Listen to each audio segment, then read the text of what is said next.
Hello, and welcome to track number 6 for Cultivate Africa, focusing on technology and innovation. I'm Alicia Miller, VP for Strategy and Partnerships at Digital Green, and I'm so glad you joined us here.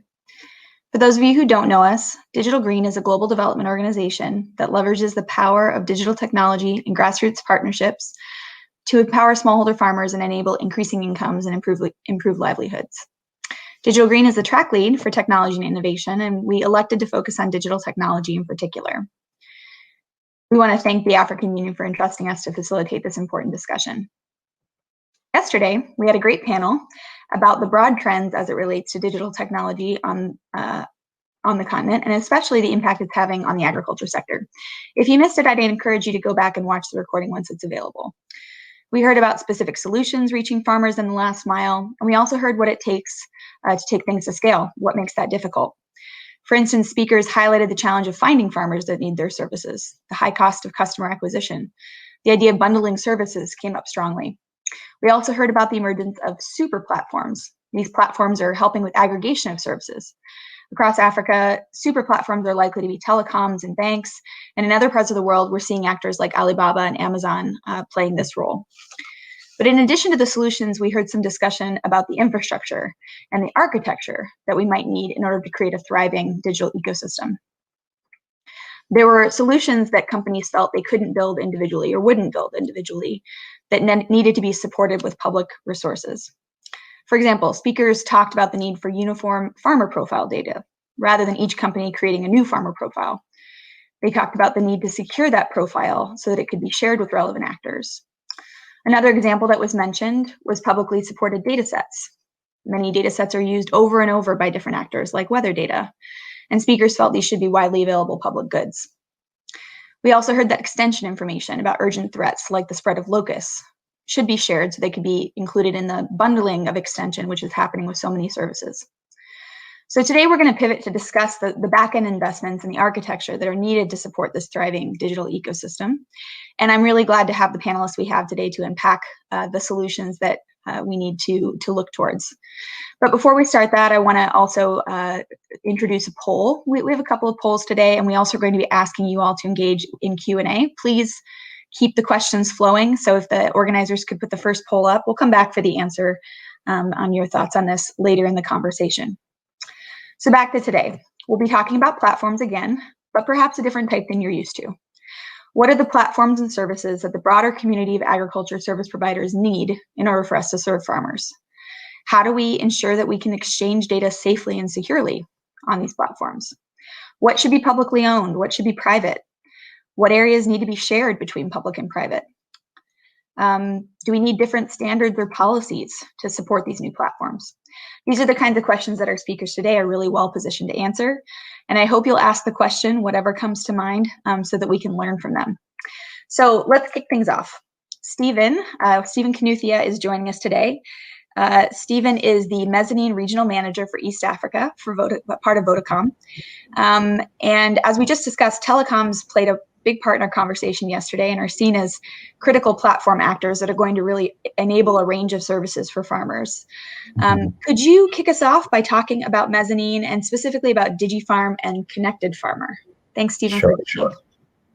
Sure. Thank you, Alicia. Good evening or good morning. It depends on where you are. Again, my name is Stephen Kinnothi. I'm the Regional Manager for Mezzanine, based in Nairobi. So just a little bit of background on who Mezzanine is. We are a Vodacom-owned company, and our mandate is to drive the digital transformation agenda for our sister companies across Africa. So what I mean by that is, if you go to Ghana, we will work with Vodafone Ghana. If you come to Kenya, we'll work with Safaricom. We've got Tanzania and so on. But we choose also to keep an independent brand to be able to take us on what we call off-footprint markets. So these are markets where we do not necessarily have a Vodacom or Vodafone opcore. Now, our agenda was primarily to drive 3 verticals. That's agriculture, health, and education. But of course, for the purposes of today's agenda, we'll talk about agriculture. Our journey started in 2010, where we came up with the Connected Farmer brand. And the Connected Farmer brand was supposed to help automate the value chain, the agricultural value chain, primarily for actors such as cooperatives, agribusinesses, anybody who's interacting with the farmer, help them digitize that space. So over the years, we've learned several lessons, and Alicia, you talked about DigiFarm. And with DigiFarm, with the lessons that we learned in 5 years, in 2015, we started to build DigiFarm, which helps orchestrate the entire ecosystem. So primarily, we did Connected Farmer, which was what we call an enterprise solution, helping again digitize the smallholder scale farmer ecosystem, but working with enterprises. So in that case, from a commercial perspective, the agribusiness would be our customer and not directly the farmer. So with the lessons we learned, we said, okay, how can we do this better? How can we orchestrate the entire ecosystem such that if I am a bank and I want to work with farmers, I can have a central place where I can go and get the right data required. If I am an NGO and I want to share information with farmers, how can I access smallholder farmers directly? So in this case, we invested directly on farmer acquisition, and you talked about profiling. So those are some of the things, again, with the lessons that we had learned, we applied on our DigiFarm platform. So fast forward to 2020, of course, we have improved on the solution a lot. We've got combined, we've got close to 2 million farmers. We've also launched now in Tanzania, and looking to also launch in Ghana, our consumer views. So outside Kenya, DigiFarm, the DigiFarm equivalent is called Connected Farmer Plus. And we, again, are investing in the farmer acquisition and orchestrating various services. We have been able to, in the last few years as well, with Connected Farmer Plus, we've been able to link farmers to markets. We've been able to give them content. And what we are doing is that we are leveraging on our telco capability to reach the last mile. So being able to deliver services through what we call USSD capability, SMS. We've also seen farmers have now become a bit more advanced. We've seen a larger penetration of smartphones, entry-level smartphones. In Kenya, we are now actually at around 30% in terms of our farmer database having entry-level smartphones. So that is exciting for us, makes it easier to interact with the farmers, and again, primarily to leverage on the backbone of our telco. Lastly, in terms of keeping an independent brand, our platforms are all telco agnostic. So in areas where we do not have a Vodafone or Vodacom entity, nothing stops us from working with the local entities that are there. It's only probably in Kenya where we enjoy a huge majority. So most of our farmers can access the platform directly from Safaricom or exclusively through Safaricom. But outside Kenya, we've been very flexible to make the service easily available from various telco organizations. So it's also telco agnostic from a user perspective as well. I'll pack it for that for now. Great. Thank you, Stephen. Lots of good content there for us to dig in on. We'll come back to you as we kind of get going and ask a few follow-up questions. So thank you so much. I'm now just going to move on to Vineet Singh.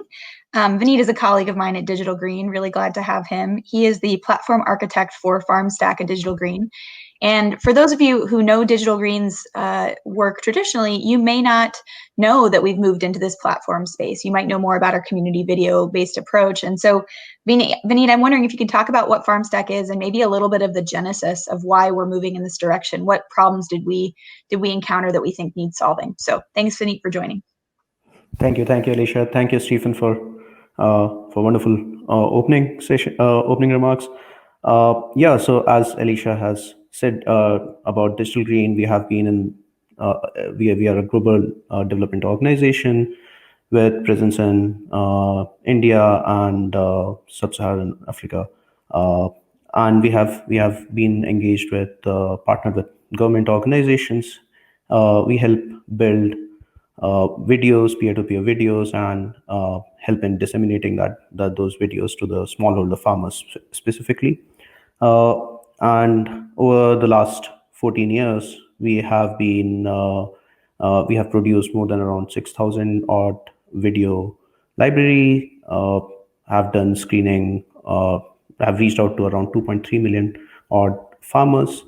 And over the whole course of Digital Green, we have also invested heavily in different kind of initiatives, apart from the video dissemination, where we partner with the government and extension workers agents. And these different initiatives like Loop is one of those which is aimed in helping farmers get the best price and get their produce go to the market. So sort of a first mile logistics for the smallholder farmers. We also ventured out and developed different kind of applications like sort of a farmer's diary, and those kind of initiatives that we did gave us an insight into what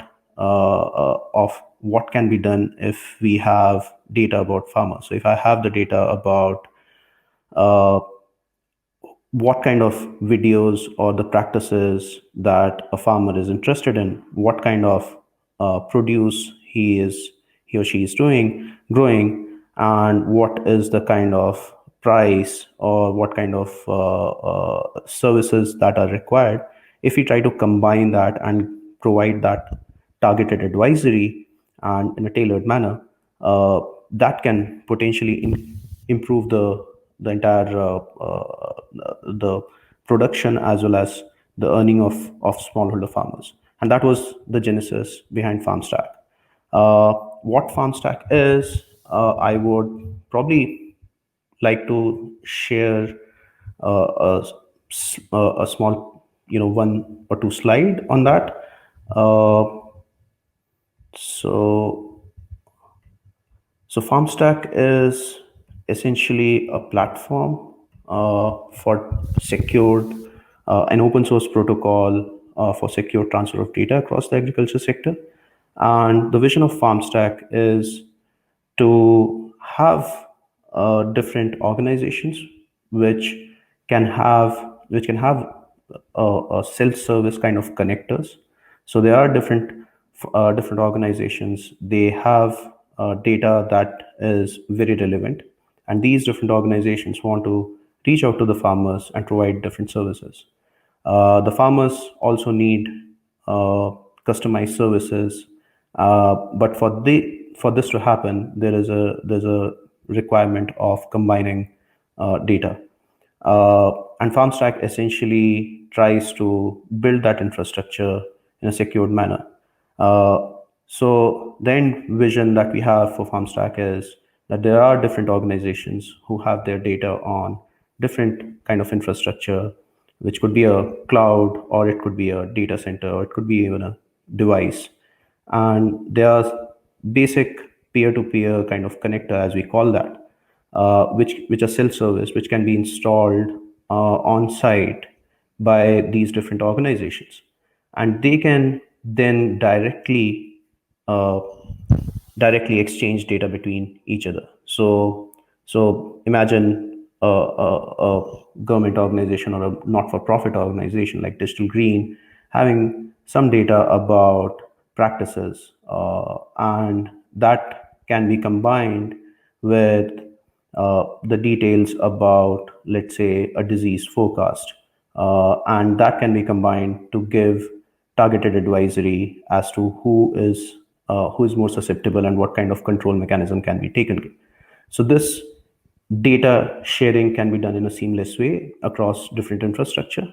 And on top of it, FarmStack provides templates of policy-based usage, which we call as usage control, where data owners or data providers can assert their ownership. So they can define really how the data can be used.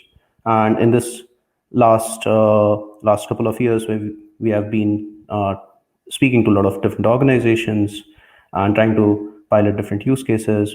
The essential problem that is there when we are talking about data sharing is that what happens with my data once I share it. So that is where the policy-based usage control is, and this is This can help people create end applications that can range from market or post-production to pre-production. The end applications can be owned by different organizations. So FarmStack essentially is for solvability as opposed to creating solutions. So with that, I'll wrap up for the time being. Over to you, Alicia. Just to maybe emphasize some things I heard from you, you talked about how the users we've been talking to over the last couple of years really wanted to make sure they understand how their data is going to be used, and not just understand, but actually feel secure that it will be used in the way that they defined. And also that they maybe are less interested in sort of a centralized repository where their data will pass through or be stored. So you're really getting at sort of trust and security in the system, if I heard you correctly. Yeah, so that is the central theme of FarmStack, that that when we are talking about different solutions that exist with different organizations, and then when we want to reach out to the farmers through different channels, we need to uh, create a system of trust. The people see value in sharing data. There's definitely a value that can be derived by sharing small or big data, but then what happens beyond that, essentially, and especially when we are talking about the extension services. So that is where FarmStack aims at, building that trust and breaking that barrier, by giving the control in the hands of the users. So there's a direct peer-to-peer exchange of data with control. So there's no central authority who is taking your data and then provisioning it, and that is the philosophy behind FarmStack. Got it. Thanks, Vineet. We appreciate that. We'll come back for more questions. And I would just encourage the audience, if some of these concepts are new for you, ask questions. We're here to talk about this. Richard Tiffin, thank you so much for joining us. Richard is the Chief Scientific Officer at Agrimetrics. Agrimetrics is actually a UK-based company, but as we were thinking about where there was good thought leadership that we could draw in to kind of learn about these concepts, we thought there was a lot to learn from Agrimetrics. So if you could start us off with talking about what problem Agrimetrics is actually aiming to solve, and why does that problem matter in thinking about digital agricultural transformation on the continent. So over to you, Richard. Alicia, thank you very much for the introduction, and also for inviting me to be part of this. It's it's a fascinating opportunity, and a lot of what I say resonates a lot with the previous two speakers in terms of the problems that we're trying to address and our approach to doing so. So at a very high level, when I set up Agrimetrics, I was actually director of the Centre for Food Security at the University of Reading, and one of the things that really struck me in that role was the sheer complexity of the food system, and how difficult it was for any individual actor, be they a farmer, a retailer, a government, to actually understand how that system operates. And that means that we have a complex system, and many complex systems tend to be very vulnerable to unforeseen shocks, and precipitous damage can happen when even very small events occur in those complex systems. And the best example, which will be familiar to everybody, is of that happening was the financial crisis in 2008. Which, a very similar kind of system to the food system. It's a very complicated system. Nobody really knows how it works. It just works, except when things like tiny mortgage companies in North America go bust, and that precipitates a chain of events which causes a global financial crash. And the same kind of thing could happen in the agri-food system. We were kind of lucky with COVID. We coped with that shock, but similar shocks, climatic shocks, and so on, could impact on the system in the same way that we saw the financial system crash in 2008. So that was that in a sense was at a very high level is the problem that we're trying to solve. And the vision for Agrimetrics is that by making data a currency, within that system, it becomes a much more intelligent and a better informed system. So still probably no single person understands exactly how it all works, but every individual actor within the system has a much better understanding of the connections that they make within that system. And so they can respond much more intelligently, if I can use that language, to incidents and shocks that might occur in the system that they observe. They're much more aware of what the consequences of any actions that they may take are. So, as you know, our previous speakers have highlighted, one of the major challenges with data, particularly in the agricultural sector, but it goes beyond the agriculture throughout the food system, is actually being able to access that data.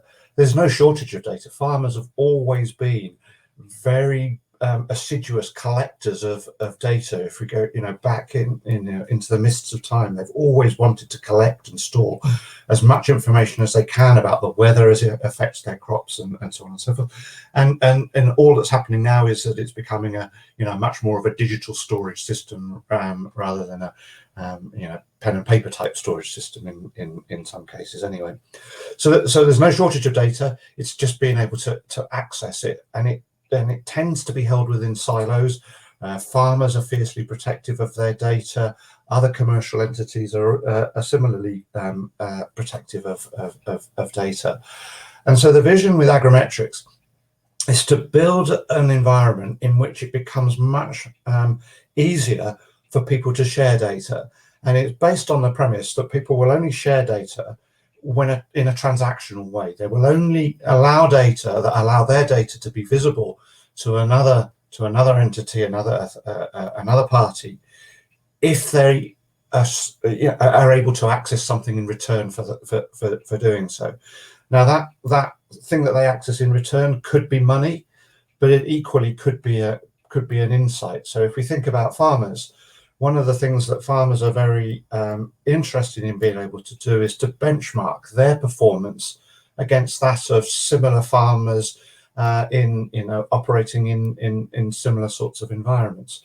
So if we are able to establish a benchmarking scheme in which a farmer makes his or her data available within that scheme, in return for being able to see anonymously the data of other farmers, then we start to see that that everybody is benefiting. That both the person supplying the data is benefiting, and the consumer of the data benefits as well.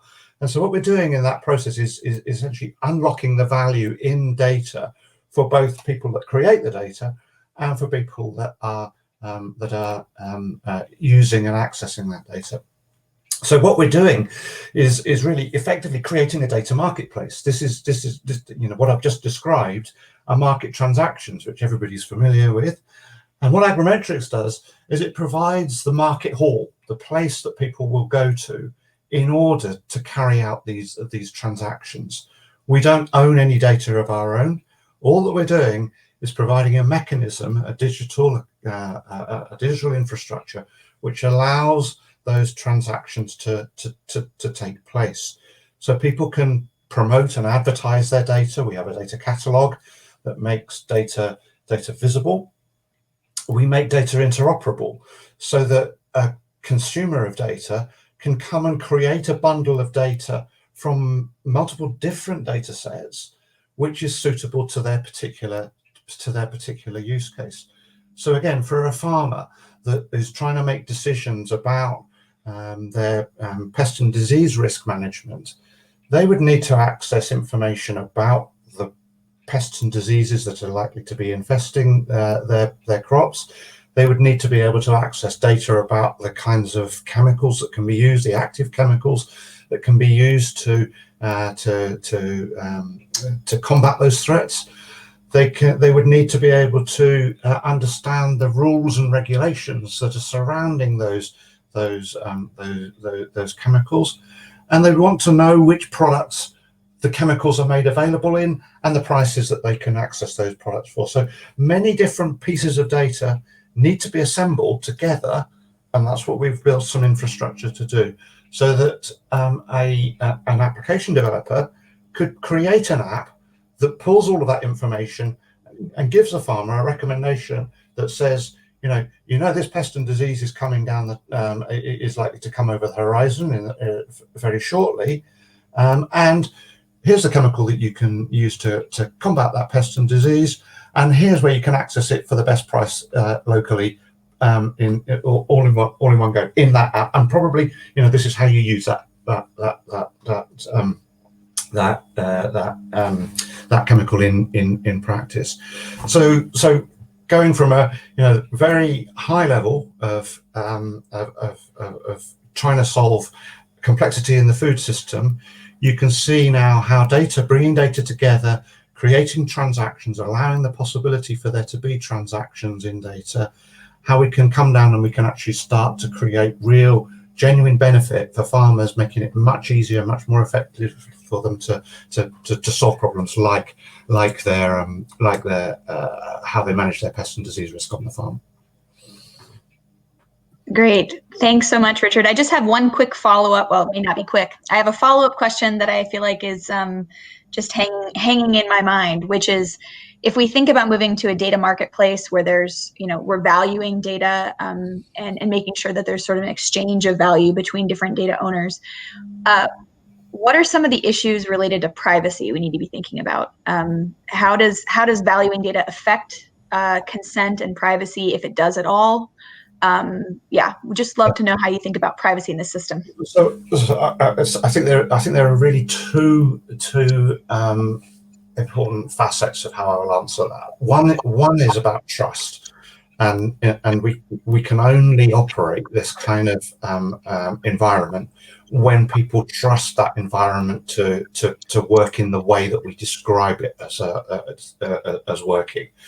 And the way we're starting to think about that, we're early on in this journey, is actually to formally establish something, effectively a legal trust, which has the right to scrutinize our activities within this space. So it's like an independent body which is appointed by people that will that are transacting the data in our marketplace, which is completely independent of the management of that marketplace. And they have the ability, both, again, using technical methods, but also just by coming and asking us questions about what's going on, to scrutinize and report back to the constituency that they represent, the people that are doing the transactions, around that as to what they find. So that provides the reassurance and helps, I think, to establish some of that trust basis. The second thing that I'll say is that this marketplace is no different from a marketplace that is like any other market, a real marketplace where you're trading commodities or crops or food or anything for that matter, and the characteristic that makes a marketplace work is that you have the ability to exclude people from a particular transaction. So by putting your data in the marketplace, or by putting your commodity in the marketplace, you're not making it available to anybody who walks into the market to come in and help themselves to it. You're making it available to people who you're satisfied are going to pay you or give you the insight that you want back. And so in a digital context, what that means is that we need a sophisticated permissioning mechanism within this marketplace, and we need to be able to identify, for the benefit of the data provider, who it is that is accessing their data, and be able to report on how they're using that data, so that the person that's permissioned the data is able to be reassured that they've permissioned it and it's being used in the ways that they hope it would be. Great, thanks so much. That really helps. I'm going to go back to you, Stephen. We're going to circle back around. At the very beginning, you were talking about kind of the changing behavior of farmers, how we have an increasing number of them with smartphones. That's going to mean a lot more access to different kinds of services. Many of the ones that were mentioned, a lot more data generated. I'm curious, you can comment on anything the other speakers already spoke about. If you want to talk about how Vodacom, shares data, or how you use data to improve services for your farmers, that would be most welcome. But I also want to ask you, because you are a telco, and we talked about those being sort of super platforms that seem to aggregate service providers to work in partnership with you, because it's such an important kind of channel for farmers, especially with mobile money. Obviously, you would have a lot of partnership with government, or potential policies and regulatory conversations with government. So I'm just curious, what are the kinds of investments or policies that governments need to make to enable telcos to really serve that purpose of the super platform that they might be starting to serve? So if you could, any reactions you want to give to the two previous speakers, since we kind of went into this data sharing conversation, but then also talking about the role of government as it relates to enabling, telcos would be great. Sure. Thanks, Alicia. So what we've done, from a data sharing perspective, is we have seen that the multiple data sets that are generated from each of the ecosystem partners. So if, for example, I'm a bank, I want to understand the spending habits of a farmer. I want to understand what kind of income they'll have. If I am an agronomist, or if I want to share content with farmers, I want to understand what's this farmer farming, what's their location, what traditionally where traditionally do they sell, so that also we know where to plant and to harvest and so on. And also, if I'm an insurance company, what area are they in, so that I understand the weather index. So each of these ecosystem partners requires a different data set. And what we've agreed, from the farmer perspective, we are very transparent with the farmer, and we say to the farmer, we will share your content, and this is purely for your benefit. So we have an easy way of accepting terms and conditions when the farmer signs up to the platform. And for the ecosystem partners as well, we do not allow sharing of data outside the platform, and purely because we treat that data the same way we treat our subscriber data. So we will not go out to a bank and say, we've seen Farmer John is using mobile money to the value of, let's say, $100 a week, so can you give him a loan? We will not do that, unless, again, there is a clear, acceptable way of the sharing of the data from a terms and conditions perspective. For example, in credit scoring systems. But coming to policies, luckily, and that's why also mobile money has been fairly successful initially in Kenya, and of course it's spreading to other countries in Africa. It's because of the support that we had from government as a telco to be able to say, look, it's okay, let's give the technology a chance, and let us see how can it transform citizenry lives. And government plays a very key role. Fine above that, now coming to an agricultural perspective, the Kenyan government as well, a directive from the president was, every year the government spends about 2 to 3 billion, equivalent of $2 billion on giving farmers subsidy. And we said, how can we make this easier for the farmer? Again, I go back to my initial example, and we say, on the platform, we can have the farmer access the service through the traditional, because also we have the perspective that there's still a lot of our farmers who are using what we call the feature phone. So we make the service easily accessible for them through USSD, through SMS. And again, like I said, about 30% of them are now having smartphones. So we are building the service on smartphone. And we manage the entire government subsidy disbursement on the platform. How does it work? First, the farmer is registered, and based on where the farmer they are registered, based also on what crop that they are farming, the government comes up with a criteria and says, because you're in this region and you farm coffee, you deserve 2 bags of fertilizer and a bag. And also because you're doing maize, you also deserve a bag of maize, and that's the equivalent of, let's say, $100. However, as a farmer, you need to pay 60% of that to be able to unlock the 40% subsidy that the government say. So through mobile money, we can be able to capture the 60% that is paid from the farmer, and the farmer can be able to. We can also be able to pay the agro dealer or the stockist who has disbursed these inputs.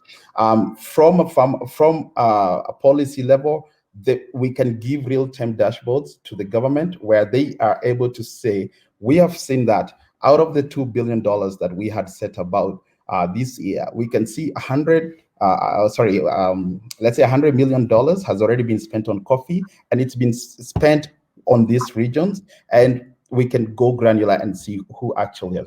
So government changing policy and saying, look, we have to do this digitally is now helping build that trust that I think Vincent talked about when it comes to data sharing, whereby, because even for the government, the question that a lot of governments, and I've been in enough boardrooms with ministers, and you ask them, how many farmers do you have?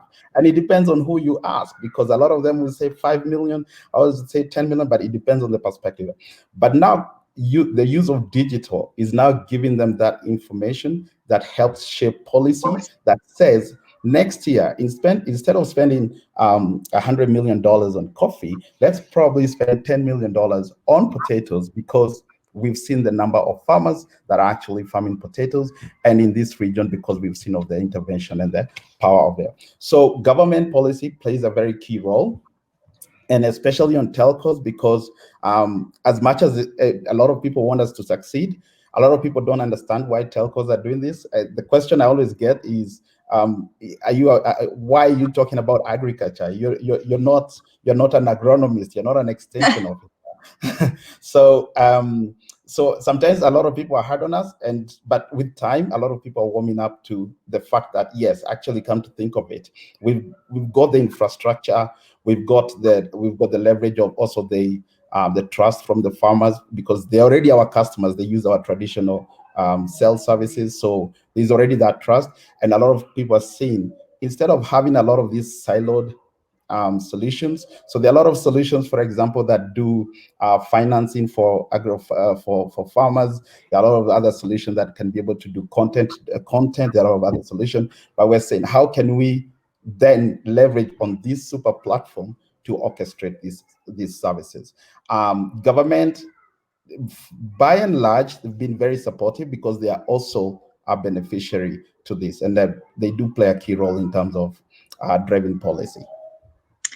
Thanks, Stephen. Yeah, so you're really important point there. You're saying, as governments start to actually use the data that's being generated from some of these activities, they can actually make smarter policy. They can make sure that the money is actually being spent as intended, and they can follow the resources to individual farmers and get a better sense of how to adjust year to year. And I just want to mention something that came up in yesterday's conversation with Josephine Mingi from Brighton, which is an NGO based in Tanzania. They work on connecting farmers to markets, and she talked extensively about the importance of direct payments to farmers that were part of cooperatives that were aggregating for sale. That, traditionally the payment would go to the cooperative would then distribute to the farmers after taking sort of a cut that the cooperative is deserved for the group services. But she said that now you're seeing a payment going directly to the cooperative that's for the sort of overall services that they're providing to their farmers, and then direct payments going to farmers. And that change is one of the biggest changes that has impacted how farmers are marketing now that they have a direct payment channel and they can guarantee that they'll get that payment.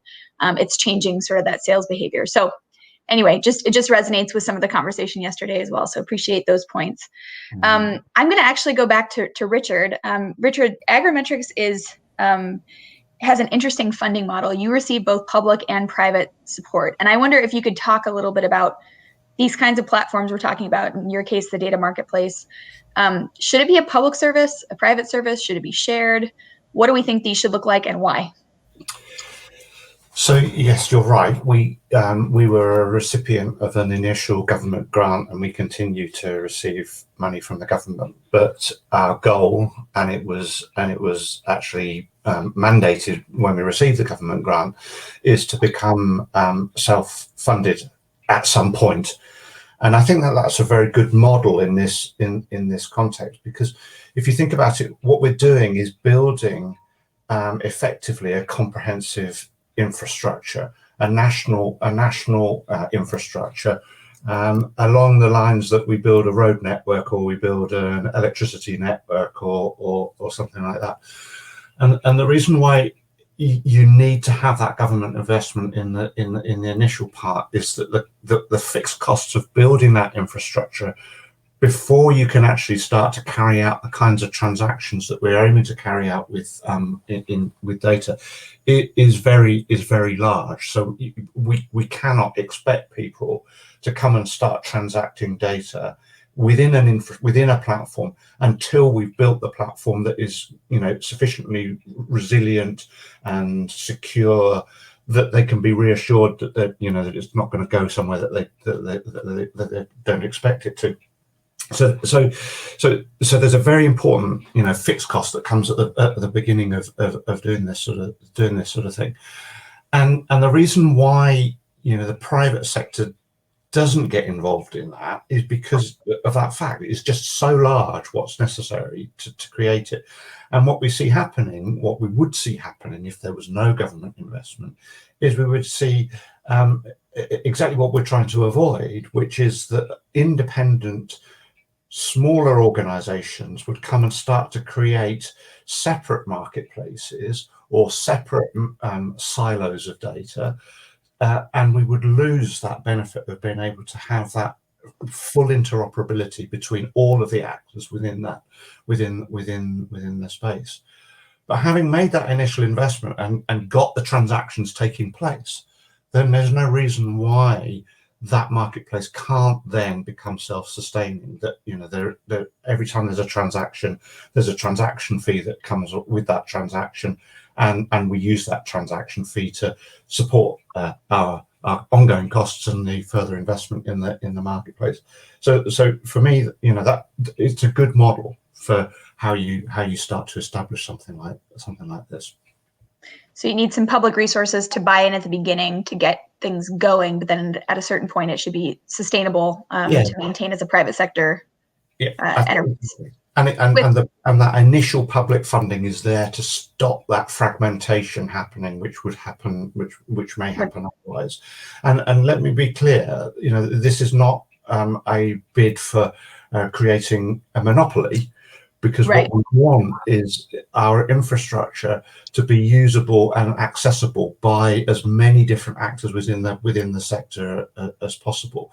And it may well be that there are other people that are making data interoperable, that are making data work with other data, making data available, doing some of the things that we're trying to do.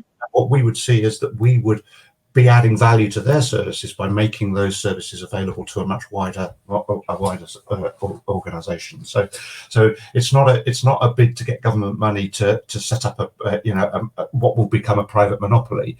It's something a little bit different from that. Thanks. Helpful clarification. Vineet, I'm going to come to you.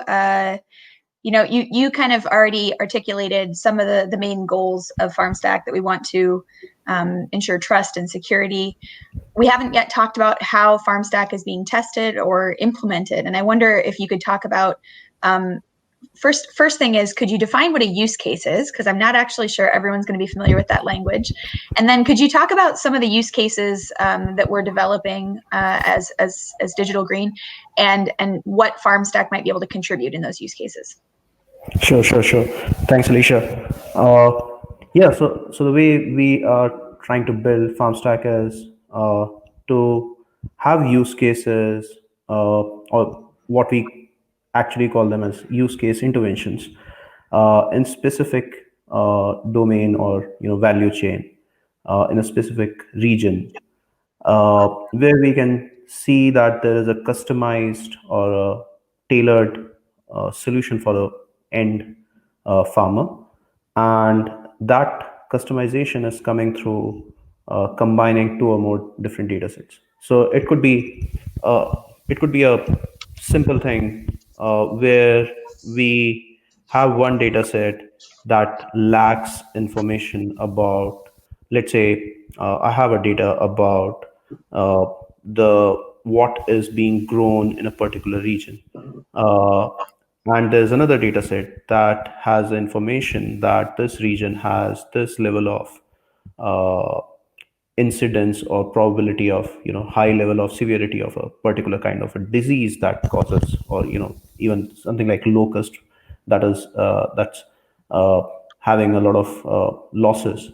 So can this different disparate data sources, which are basically lying at different places with different organizations, can that be combined and tailored, advisory or service can be provided to the farmer? That is not possible if if I try to create only using one data set.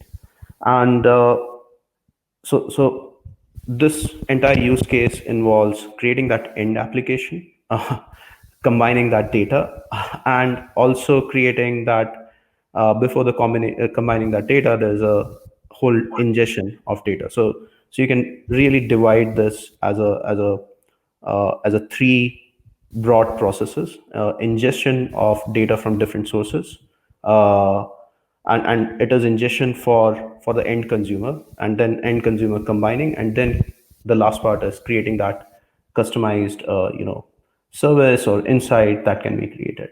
So the focus is value for the end farmer, the end user, and the value for the different organizations. Now these different organizations value this because they they're one is that they want to reach out to the farmer and they want their solutions to augment with the existing ones. So there's a value add for the organizations in that sense. And second, there's also the data, that the feedback that is generated is then becomes a sort of a shared data space, which can be used for further use cases. And the idea is that this kind of virtuous cycle can be kicked in the time in some time. So we have something like 6 to 7 different use cases in different value chains related to livestock and wheat, and also in different geographies in India as well as Ethiopia.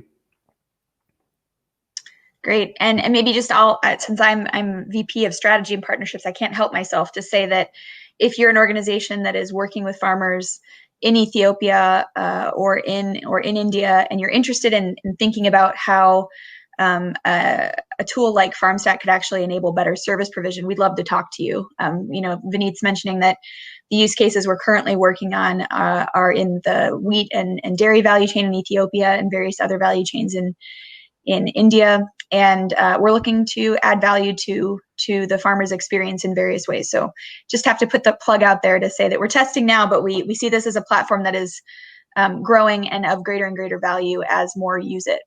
Is that right, Vineet? Also, just want to make sure I'm not putting words in your mouth, that we want to see a growth and proliferation of use of the platform over time.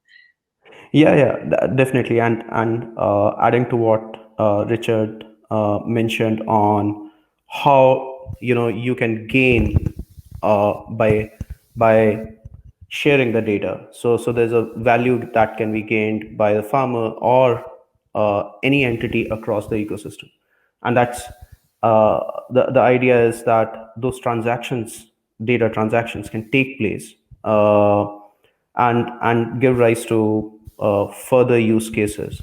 And the way we want to go about it is have it integrated with different infrastructure. So what data is effectively lying with your infrastructure. It doesn't move out in a traditional kind of a data what they call as an ETL or a pipeline, where you need to create a data lake essentially. So that's not what we intend to do. You can self-service, you can just install and be part of the network, and you can also control and provide the permissions, like how your data can be further used.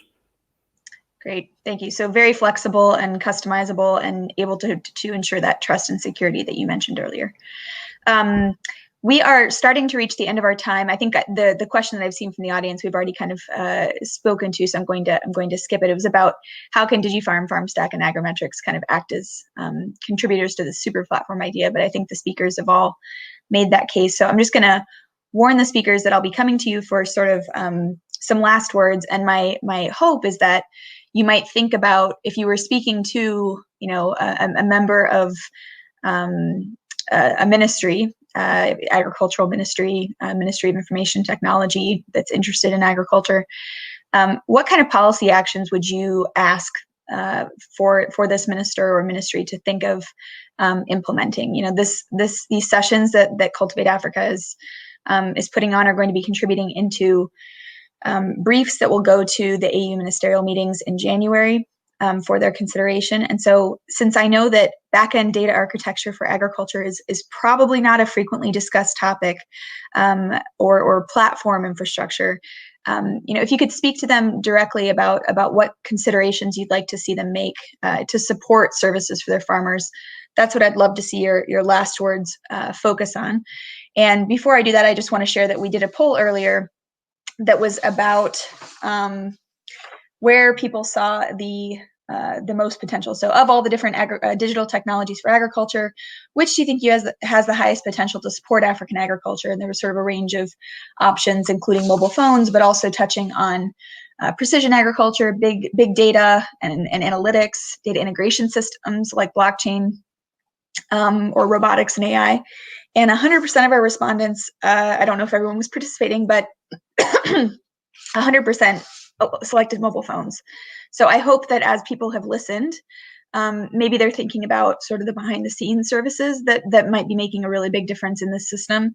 And you're a bit more curious about the choices that need to be made, the investments that need to be made, and that you're thinking about how your organization can partner or contribute to the development of some of these systems. So I'm going to go around to each speaker and get some of your last words, and then that won't be the end of the session. I'm actually going to go to my colleague Henry Kinnothi, who is our head of East Africa operations for Digital Green. So he'll follow up after each of the speakers to give some final recapping points to thank everyone and summarize what we've talked about in the last couple of days. But I'm going to start the remarks with you, Stephen. You already talked about how government is engaging with your work, but if you could leave us with a thought that you want policymakers to be thinking about as it relates to platforms and your discussion today, we'd appreciate it. Thank you, Alicia. So I probably will just a little bit augment what I talked about earlier. It's exciting to see government want to take risk in terms of trusting technology to automate a lot of the processes that they're doing. But far and above that is government should trust, and maybe I'm being selfish, I'll say telcos and other ICT companies to actually drive the technology agenda and leave them to policy formulation and also support of that. A lot of the things that we're seeing, without naming even departments across East Africa within the Ministry of Agriculture, trying to rebuild their own systems. In my view, that is completely negating the whole, it's almost killing innovation in a way, because from a government perspective, in my view, it's not sustainable. And then B, it comes in a siloed way. So support more super platforms by allowing government policy that utilizes that service, because it creates stickiness with not only the ecosystem partners such as banks, insurance companies, but more so it creates stickiness with the smallholder farmer. So this will help drive food security, drive job creation, and more so foster an innovative culture that drives the agricultural agenda. But also, as I leave on that, is the investment on super platforms is immense, and I think Professor Richard touched on that. It is the private sector that probably will have the muscle to do this, but also push policy that helps the super platforms also work with other smaller organizations in specific verticals, such as agronomy services, such as input services, and so on. We want to see that small stockist in the village be part of this big ecosystem that drives the super platform. Thank you. Thanks so much, Stephen. Appreciate that. Vineet, I'm going to come to you next, and then we'll finish with Richard, and then it'll be over to Henry. So Vineet, thoughts you'd want to leave with policymakers as it relates to platform investments and backend infrastructure? Sure. I think it's a very broad topic, and definitely it's a nascent stage as well as we sort of step into a very data rich kind of world that is there. But what can we can draw a parallel from what has happened in last a decade or so, where users in the digital world have been exposed to different kind of products and services which are very customized. We are used to that particular thing, and what platforms have done is they have brought a different set of users together, and made those interactions easier. A decade and a half ago, you would not have imagined something like an Uber or an Airbnb coming out. So those interactions are now easier, and they're built on sort of infrastructure platforms that are already there. So you have maps, you have payment systems, you have different services that are already there, and then you have different level of platforms where these interactions are becoming more and more common, and then they generate their own set of data that sort of spur the growth. So I think drawing that parallel, there is already a lot of data that is there that can be used. The importance is how policy can enable the use of these different data sets. How can that policy not become at various different eras? Policy has always made sort of a speed breaker in technology development. So how can policy actually do the opposite in this particular case? Because if we are able to combine this and create and we focus on solvability, that different people can create different kind of applications, different kind of solutions, different kind of services. I think that would spur the growth uh, on multiple aspects. So you have to take a very broad view and also think of the rights of entities and people when sharing data, uh, because that is of the utmost importance. So that would be my last remarks on policy. Thanks, Vineet. Really appreciate that. Richard, going to you for some final remarks. Thank you. I'll just make three points really. So the first point is data is likely to be our one shot at tackling the food system challenges that we have confronting us. There is no other technology, there is no breeding technology, there is no agrochemical technology, there is no mechanization technology that on their own will enable us to solve this, to solve the problems that we're confronted by. So it is absolutely crucial that we don't mess this up, and that means that the ethics and the trust with which we share and use data have to be 100% right and proper. So that's the first message to governments. Don't mess this opportunity up, because it's too precious to lose. The second point that I will make is when we're talking about making data available and sharing it, there are a set of principles that are now widely accepted, which are known as the FAIR principles. And let's make sure that when we think about publishing data, when we think about creating new data sets, that we adhere to those principles, which is that it needs to be findable, accessible, interoperable, and reusable. That was, if we keep to those principles, if we have those principles tattooed on our foreheads, we can be reassured that at least some of the problems that we're faced with can be addressed. And the final message that I will give is avoid the temptation to standardize. Okay, so what do I mean by that? A lot of people will say what we need is to standardize the way in which we present data. Now, many people have tried and failed to standardize data and lots of things. And the danger is that we've got 12 data standards right now. If we try and standardize those data standards, all we do is we end up with 13 data standards. Mm. So what we have to focus on, and this is where the technological approach that we're taking in agrimetrics, and we're not unique in this. This is a global initiative. It's actually part of the fair data movement. What we try to do is to make sure that we make data standards interoperable with one another. We create another layer of technology so that whatever standard you choose to use, that standard can talk to somebody to another standard.